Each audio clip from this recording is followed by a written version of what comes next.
Germán Valdés Tintán fue el comediante más brillante que México ha producido jamás. El hombre que hacía reír a millones con solo abrir la boca, el genio del pachuco que revolucionó el humor mexicano y se convirtió en leyenda viviente. Pero detrás de esa risa contagiosa, detrás de ese personaje extravagante que iluminaba las pantallas, había una familia destrozada por secretos oscuros, adicciones devastadoras, muertes prematuras y una maldición generacional que parece perseguir el apellido Valdés como si fuera una sentencia divina. Porque los hijos de Tintán no heredaron su talento ni su éxito, heredaron sus demonios multiplicados por 1000, y uno por uno fueron cayendo en abismos de autodestrucción tan profundos que algunos nunca volvieron a salir. Y lo más escalofriante de esta historia no es solo la tragedia individual de cada hijo, es el patrón que se repite con una precisión aterradora: fama prematura, adicciones, intentos desesperados de estar a la altura del apellido, fracasos públicos humillantes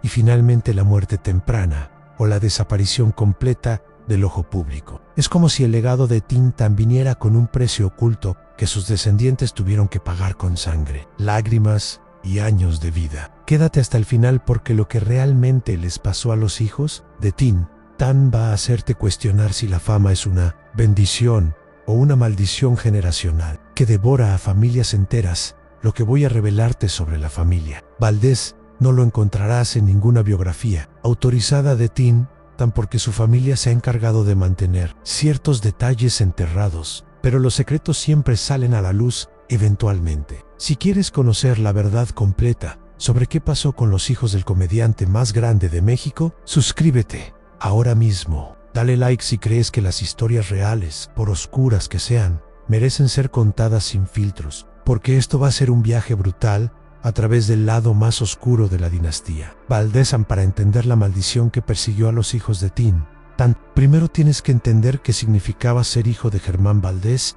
en el México de mediados del siglo XX. Tintán no era solo un actor o un comediante, era una institución cultural, un fenómeno que trascendía el entretenimiento para convertirse en parte de la identidad nacional. Desde los años 40 hasta los 70, Tintán dominó el cine mexicano con una presencia que nadie más podía igualar. Creó un estilo cómico único que mezclaba el pachuco fronterizo con la picardía mexicana, que desafiaba las normas sociales mientras hacía reír hasta las lágrimas. Pero ese éxito monumental vino con un costo brutal para su familia, porque Germán Valdés, el hombre, era muy diferente de Tintán, el personaje. En casa era un padre ausente, siempre de gira, siempre filmando, siempre persiguiendo el próximo proyecto, el próximo papel, la próxima carcajada del público. Su primera esposa fue Micaela Miki Sáenz de Sicilia, con quien tuvo 4 hijos: en Rosalía, Germán, Marcelo y Rosa María. Y desde el momento en que esos niños nacieron, su destino quedó sellado.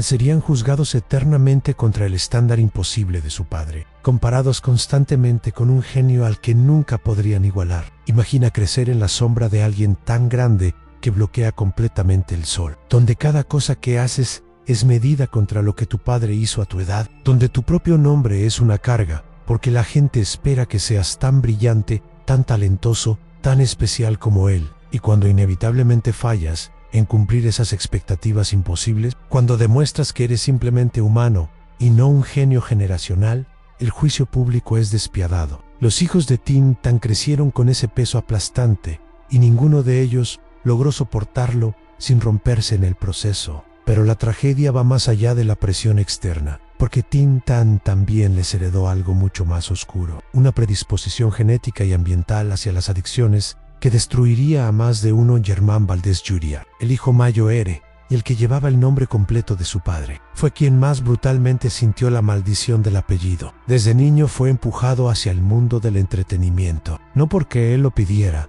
sino porque todos asumían que el hijo de Tintán naturalmente seguiría sus pasos, que el talento era hereditario como el color de ojos. Y Germán Jr.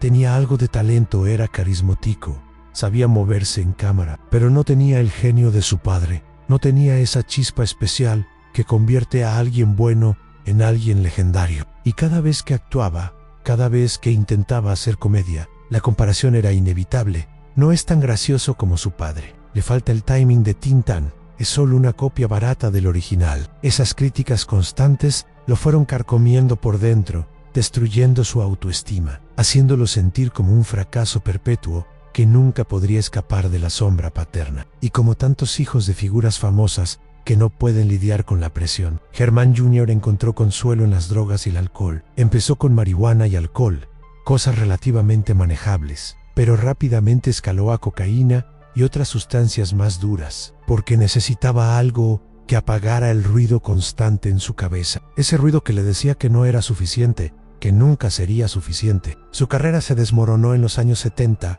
cuando sus adicciones se volvieron imposibles de ocultar, cuando empezó a faltar a grabaciones, a llegar borracho a sets de filmación, a tener colapsos públicos que terminaban en las primeras planas. Y Tintán, que ya estaba en sus últimos años y lidiando con sus propios problemas de salud, no sabía cómo ayudar a su hijo porque él mismo nunca había aprendido a lidiar emocionalmente con nada. Siempre había usado el humor como escudo, como forma de evadir cualquier conversación seria o dolorosa. Entonces la relación entre padre e hijo se volvió tensa, llena de resentimientos no expresados, de amor que no sabían cómo comunicar, de dolor que ninguno de los dos tenía las herramientas para procesar. Y cuando Tintán murió en 1973, Germán Jr. no solo perdió a su padre, perdió también la última posibilidad de redención, la última oportunidad de demostrarle que podía ser alguien más que una decepción. Los años siguientes fueron una espiral descendente brutal en más drogas, más alcohol, intentos fallidos de rehabilitación, relaciones destruidas, oportunidades desperdiciadas, hasta que finalmente su cuerpo no pudo más. Germán Valdés Jr. murió en circunstancias que la familia prefiere mantener vagas, en una fecha que incluso es difícil de precisar porque su muerte fue tan silenciosa, tan olvidada, tan diferente de la celebración masiva que fue el funeral de su padre, Marcelo Valdés. Otro de los hijos de Tintán tuvo un destino igualmente trágico, pero menos público, lo cual de alguna forma lo hace aún más desgarrador, porque su sufrimiento pasó en la oscuridad, sin testigos, sin que nadie hiciera nada para ayudarlo. Marcelo no tenía el carisma de su hermano Germán Jr., no tenía esa presencia que al menos te da una oportunidad en el mundo del entretenimiento. Entonces, desde muy joven, supo que nunca podría seguir los pasos de su padre, y esa conciencia temprana de que no podías cumplir con las expectativas familiares debería haber sido liberadora, debería haberle permitido buscar su propio camino, pero en lugar de eso, se convirtió en una fuente de vergüenza profunda. Se sentía como el hijo defectuoso, el que no heredó nada del talento paterno, el que era básicamente invisible en una familia donde la única forma de recibir atención era siendo extraordinario. Entonces Marcelo se retiró, se volvió reclusivo, intentó vivir una vida normal lejos de los reflectores. Pero el apellido Valdés lo perseguía incluso en el anonimato. La gente que lo conocía siempre tenía la misma pregunta: ¿eres hijo de Tintán? ¿Por qué no estás en el cine? ¿Por qué no eres famoso? Y cada vez que tenía que explicar que no, que él no tenía el talento de su padre, que era solo una persona común con un apellido extraordinario, moría un poco por dentro. Desarrolló depresión severa que en esa época nadie entendía ni trataba adecuadamente. Empezó a automedicarse con alcohol, se aisló cada vez más de la familia y los amigos. Hubo momentos donde pareció que encontraría estabilidad, que construiría una vida lejos del mundo del entretenimiento. Pero la sombra de su padre era tan larga que siempre lo alcanzaba. Siempre había algo que le recordaba que no era suficiente. Y en algún momento de los años 90, Marcelo Valdés simplemente desapareció del registro público. No hay noticias de su muerte, no hay obituarios, no hay rastro de qué fue de él. Es como si se hubiera evaporado y la familia no habla de él, no responde preguntas sobre su paradero. Mantienen un silencio tan absoluto que solo puede significar una de dos cosas: o está vivo en algún lugar viviendo en completo anonimato, o murió de una forma tan privada y dolorosa que prefieren no reconocerlo públicamente. Pero espera, porque la maldición no terminó con los hijos varones en las hijas de Tin.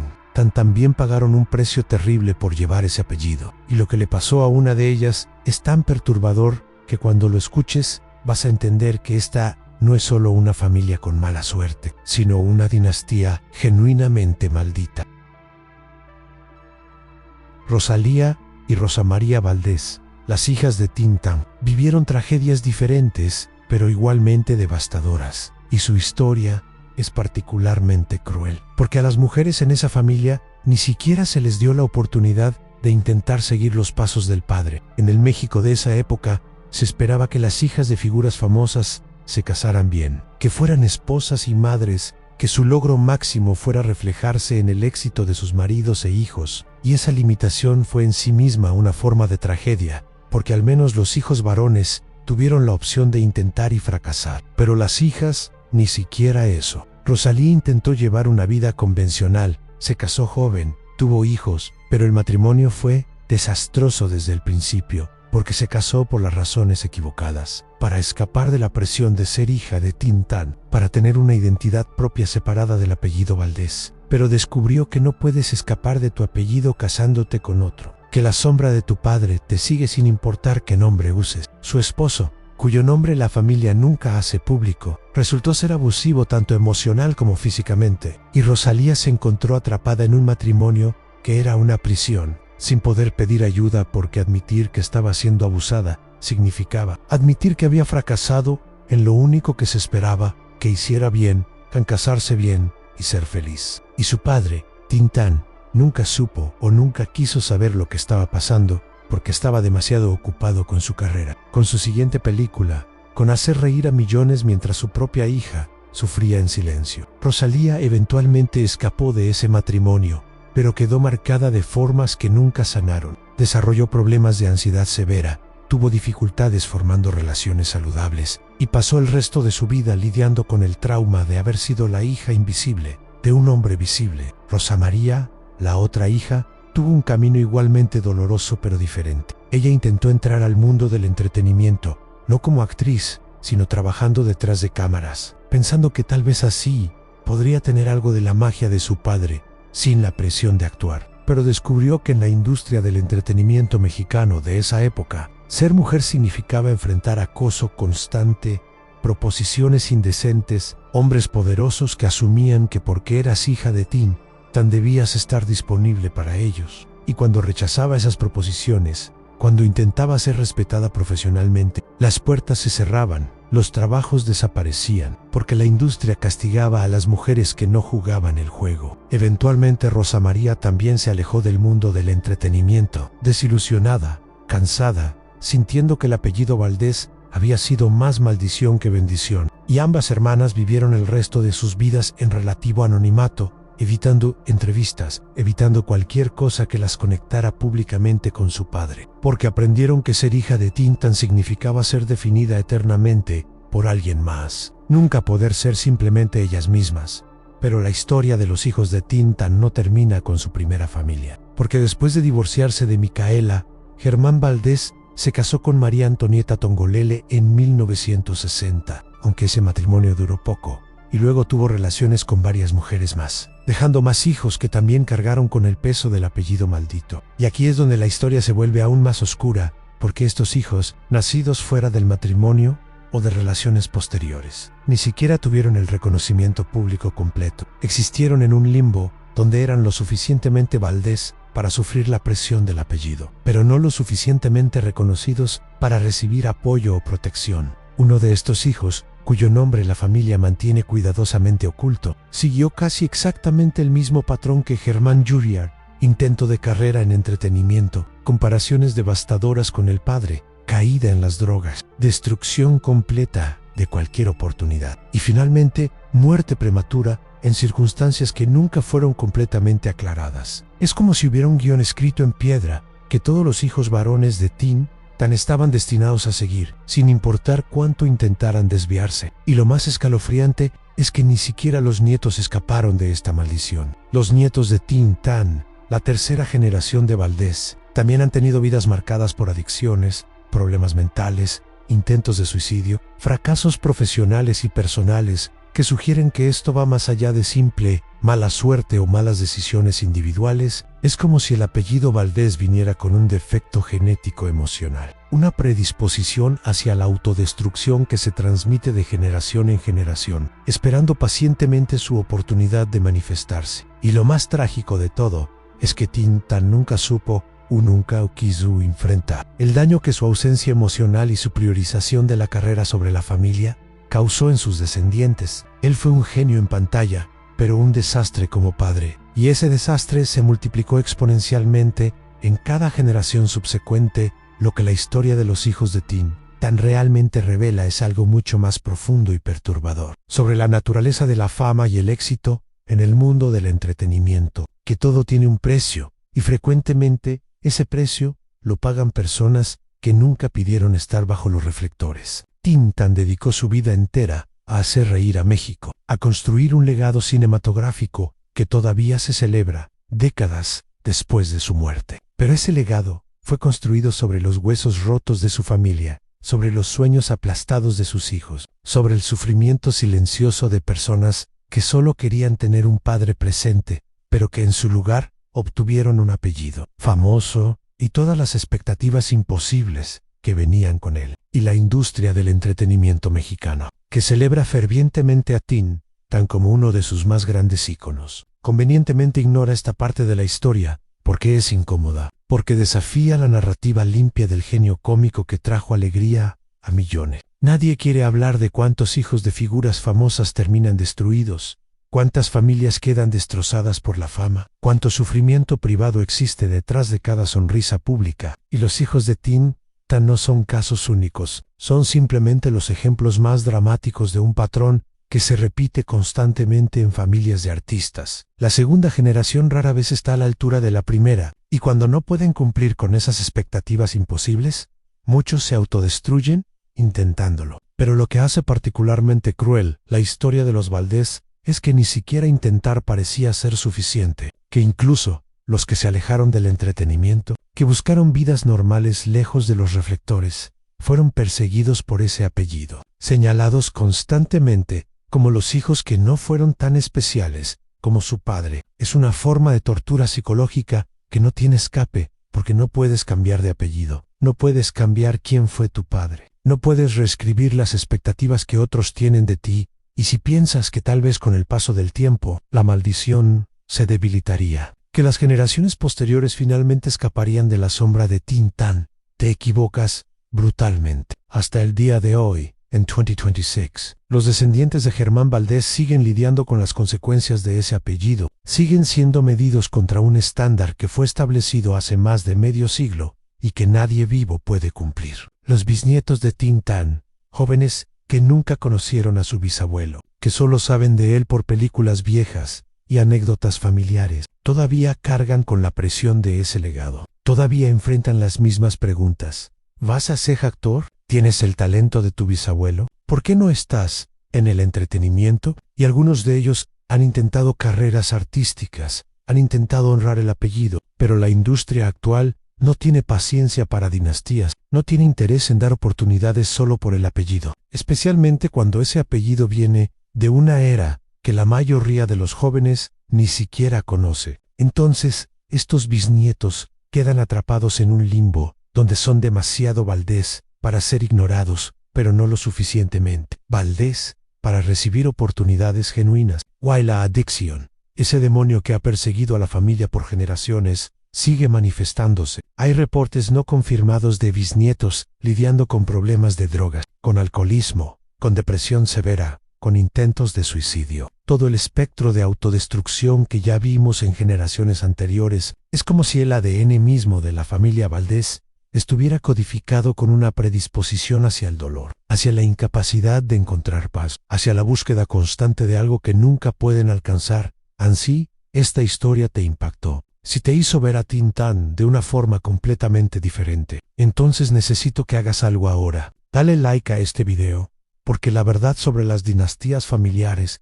en el entretenimiento necesita ser dicha, por incómoda que sea. Comenta qué piensas realmente. ¿Es justo culpar a Tin Tan por lo que les pasó a sus hijos, o cada uno es responsable de sus propias decisiones? ¿Dónde está la línea entre herencia y responsabilidad personal? ¿Existe realmente algo como una maldición familiar, o es simplemente un patrón de comportamiento aprendido que se repite? Y suscríbete a este canal si quieres más historias que destruyan los mitos perfectos que nos venden sobre las figuras del entretenimiento, que muestren el costo humano real del éxito y la fama. Comparte este video con alguien que idolatra a Tin Tan sin saber el precio que su familia pagó por ese legado. Los hijos de Tin Tan pagaron con sus vidas el precio de la fama de su padre. Esa es la verdad más brutal y más simple de esta historia. No hay finales felices aquí, no hay redenciones, No hay justicia, solo hay una familia destrozada por expectativas imposibles, por adicciones heredadas, por la incapacidad de escapar de una sombra que los persiguió hasta la tumba. Y mientras nosotros seguimos riendo con las películas de Tintán, mientras seguimos celebrando su genio cómico, vale la pena preguntarse, ¿cuánto sufrimiento es aceptable como precio del entretenimiento? ¿Cuántas familias tienen que ser sacrificadas en el altar de la fama antes de que admitamos que tal vez el sistema está roto? La maldición del apellido Valdés no es sobrenatural, es absolutamente humana, y seguirá cobrando víctimas mientras sigamos idolatrando el éxito sin cuestionar su costo.